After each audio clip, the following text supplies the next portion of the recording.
একজন চেয়ারম্যান থাকাকালীন অবস্থাতে দীর্ঘ 9 মাস যদি ইউনিয়ন পরিষদে না আসে তাহলে সেই ইউনিয়ন পরিষদটার অবস্থা কি হয় আর সেই জনগণগুলোর কি পরিমাণে ভোগান্তি হয় একবার ভেবে দেখেছেন আপনারা?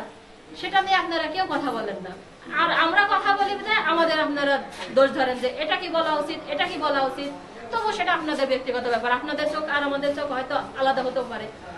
তারপরে সে 3 মিনিটের জন্য এসে ফটাফট শুধু সই করতেছে, আর আমার যে উদ্যোক্তা আছে স্বপন, উনি সুন্দর করে ছবিগুলো উঠাচ্ছে।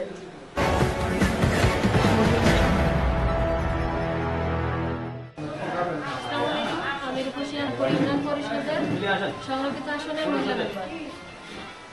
গতকাল আমাদের ইউনিয়নে যে ঘটনাটা ঘটে গিয়েছে সেটা হচ্ছে গিয়ে পূর্বসূত্রে আর কি। আমি দীর্ঘ 2 থেকে 2.5 বছর যাবৎ এই মেম্বার এবং চেয়ারম্যান মেহেদী হাসান সম্রাটের বিরুদ্ধে সেই দুর্নীতিগুলার অভিযোগ দায়ের করে আসছি বিভিন্ন দপ্তরে। ডিসি স্যারের কাছে দিয়েছি, ইউনো স্যারের কাছে দিয়েছি এবং দুদক কার্যালয়ে দিয়েছি। তার দুর্নীতিটা হচ্ছে গিয়ে সে ইউনিয়ন পরিষদের যেগুলো বরাদ্দ আসে সেই সমস্ত বরাদ্দ থেকে দুর্নীতি করে। যদি মনে করেন 2 লক্ষ টাকার একটা কাজ দেয়, যে মেম্বারকে পিআইসি বানাচ্ছে তার কাছ থেকে আগেই 1 লক্ষ টাকা নিয়ে নেয় এবং পরবর্তীতে সেই 1 লক্ষ টাকা থেকে সেই মেম্বার কাজ করে অফিস খরচ দেয়।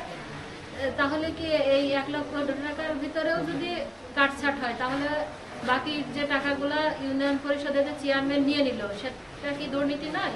সেই দুর্নীতিগুলো নিয়ে আমি অভিযোগগুলো করেছি। সর্বপ্রথম যখন আমার ইউনিয়ন পরিষদে 3,300 টন চাউল বরাদ্দ আসলো, সেই 300 টন চাউল বিক্রি করলো 1,17,00,000 টাকা। সেখান থেকে 15টা প্রকল্প করলো, 15টা প্রকল্প করে এক একটা প্রকল্পে প্রায় আনুমানিক 6,60,000 টাকা করে বরাদ্দ ছিল।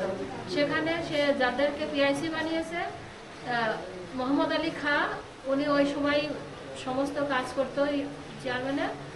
সে আমাদেরকে জানায় পরবর্তীতে যে আমাদের কাছে নির্দেশ ছিল, তিনিও বলতেন না, কিন্তু যখন তাকে জেলে ঢুকালো মামলা দিয়ে, চাঁদাবাজি মামলা দিয়ে জেলে ঢুকালো, তখন সে তার চেয়ারম্যানের দুর্নীতিগুলো প্রকাশ করতে শুরু করলো। তখন সে আমাদেরকে জানালো যে আমরা যখন কাজ করেছি তখন আমাদের কাছে সে নির্দেশ দিয়েছিল যে 50,000 টাকার থেকে যদি 1 টাকারও কাজ বেশি করা হয় তাহলে তাকে আমি টাকা দেবো না, তাকে কিন্তু নিজের বাড়ি থেকে টাকা নিয়ে এসে কাজ করতে হবে।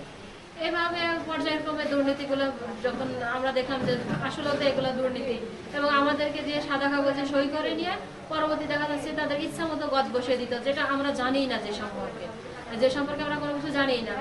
পরবর্তীতে এটা যখন জানতে পারলাম, পর্যায়ক্রমে আমি বিভিন্ন দপ্তরে তার বিরুদ্ধে লিখিত অভিযোগ দায়ের করলাম। যখন দুদকের অভিযোগ দায়ের করলাম, দুদক থেকে তাদের যে অভিযান টিম তারা এখানে এসে অভিযান চালানো, প্রত্যেকটা সেক্টরে যেয়ে মানে কোথায় কাজগুলো হয়েছে না হয়েছে সব জায়গাতে যেয়ে অভিযানগুলো চালিয়ে সমস্ত অভিযোগের সত্যতা তারা প্রমাণ পায় এবং তারা এখান থেকে অভিযোগগুলো নিয়ে যায় তারা ঢাকাতে প্রেরণ করে। সেই প্রেরণ করার পরিপ্রেক্ষিতে ইউনিয়ন পরিষদের দীর্ঘদিন যাবৎ পরবর্তীতে দুদক আর আসতেছে না। তখন আমরা একটা মিটিংয়ে কথা বলি যে কিবার দুদক আসতেছে না। লাস্ট মিটিংয়ে সম্রাট বলে, আমাদের চেয়ারম্যান মেহেদী হাসান সম্রাট, সে বলতেছে যে তোর দুদক আমার কিছুই ছিটতে পারবে না। মানে বিভিন্ন ধরনের এখানে আমার একটা প্রশ্ন, আপনি যে বললেন যে দুদক প্রমাণ পেয়েছে, দুদক কি আপনার কাছে সে লিখিত দিয়ে গেছে যে হ্যাঁ আমরা প্রমাণ পেয়েছি? না, লিখিত ওনারা দেননি, কিন্তু সবার সামনে তারা বলে গেছে যে আপনাদের যে অভিযোগ তা ম্যাক্সিমামই সত্যতা আমরা পেয়েছি। আচ্ছা, দুদক কি কখনো এইভাবে পাবলিকের সামনে বলে যায় যে আমরা এখানে এই রকম অভিযোগ পেয়েছি, ঘটনার সত্যতা এরকম বলে যায়, না তারা হচ্ছে তাদের ঊর্ধ্বতন কর্মকর্তার কাছে আপনার দরখাস্ত সাবমিট করে? কোনটা?